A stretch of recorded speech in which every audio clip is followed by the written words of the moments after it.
পবিত্র কোরআনের প্রত্যেকটি সূরা বা আয়াত অত্যন্ত দামি। এক একটি আয়াত বা সূরার বিশেষ ফজিলত রয়েছে।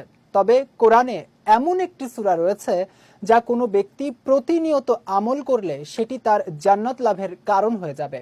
এমনকি ওই ব্যক্তির মৃত্যুর পর জানাজায় শরীক হতে ফেরেশতাদের ছুটে আসার প্রমাণ পর্যন্ত পাওয়া যায় হাদিস শরীফে। সেই সূরাটি নিয়ে বিস্তারিত জানাচ্ছেন সৈয়দ নওশাদ। হযরত মুয়াবিয়া ইবনে মুয়াবিয়া আল মুজানি রাদিয়াল্লাহু তাআলা আনহু ইন্তেকাল করলে ৭০,০০০ ফেরেশতা সহ জিবরাইল আলাইহিস সালাম রাসূল সাল্লাল্লাহু আলাইহি ওয়াসাল্লামের কাছে আগমন করেন। এসব ফেরেশতাদের নিয়ে নবীজি তার জানাজায় শরীক হন। নামাজ শেষ হলে নবী সাল্লাল্লাহু আলাইহি ওয়াসাল্লাম জিবরাইল আলাইহিস সালামকে জিজ্ঞেস করেন, হে জিবরাইল, কোন আমলের মাধ্যমে মুয়াবিয়া এই উচ্চ মর্যাদায় অধিষ্ঠিত হয়েছে?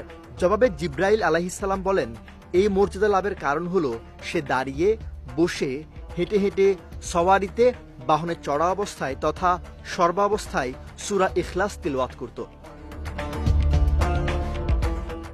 আরেক বর্ণনায় এসেছে, নবীজি জিজ্ঞেস করেছেন, হে জিবরাইল, কোন আমল দ্বারা মুয়াবিয়া ইবনে মুয়াবিয়া আল্লাহর নিকট এই মর্যাদা লাভ করেছে?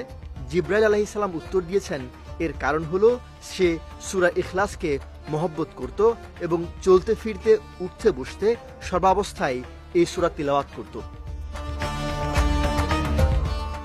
মুয়াজ ইবনে আনাস জুহানী রাদিয়াল্লাহু তাআলা আনহু বলেন, রাসূল সাল্লাল্লাহু আলাইহি ওয়াসাল্লাম বলেছেন, যে ব্যক্তি সূরা ইখলাস ১০ বার পড়বে, আল্লাহ তাআলা তার জন্য জান্নাতে একটি প্রাসাদ নির্মাণ করবেন।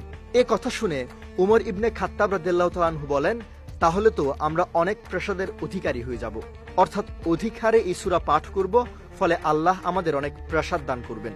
রাসূল সাল্লাল্লাহু আলাইহি ওয়াসাল্লাম বললেন, আল্লাহ তাআলার দান আরো প্রশস্ত, আরো উৎকৃষ্ট। আনহা বলেন, একবার রাসূল সাল্লাল্লাহু আলাইহি ওয়াসাল্লাম কিছু সাহাবীকে যুদ্ধে পাঠালেন। তাদের একজনকে সেনাপতি নিযুক্ত করলেন। তিনি যুদ্ধকালীন দীর্ঘ সময়ে শুধু সূরা ইখলাস দিয়ে নামাজ পড়িয়েছেন। যুদ্ধ থেকে ফেরার পথে সাহাবীরা নবী সাল্লাল্লাহু আলাইহি ওয়াসাল্লামকে বিষয়টি জানান। তখন নবী সাল্লাল্লাহু আলাইহি ওয়াসাল্লাম তাদের বলেন, তোমরা তাকে জিজ্ঞেস করো কেন সে রূপ করেছে। সাহাবীরা জিজ্ঞেস করলে সেনাপতি জবাব দিলেন, সূরা ইখলাসে আল্লাহর গুণাবলী বর্ণিত রয়েছে, তাই আমি এ সূরাকে ভালোবাসি।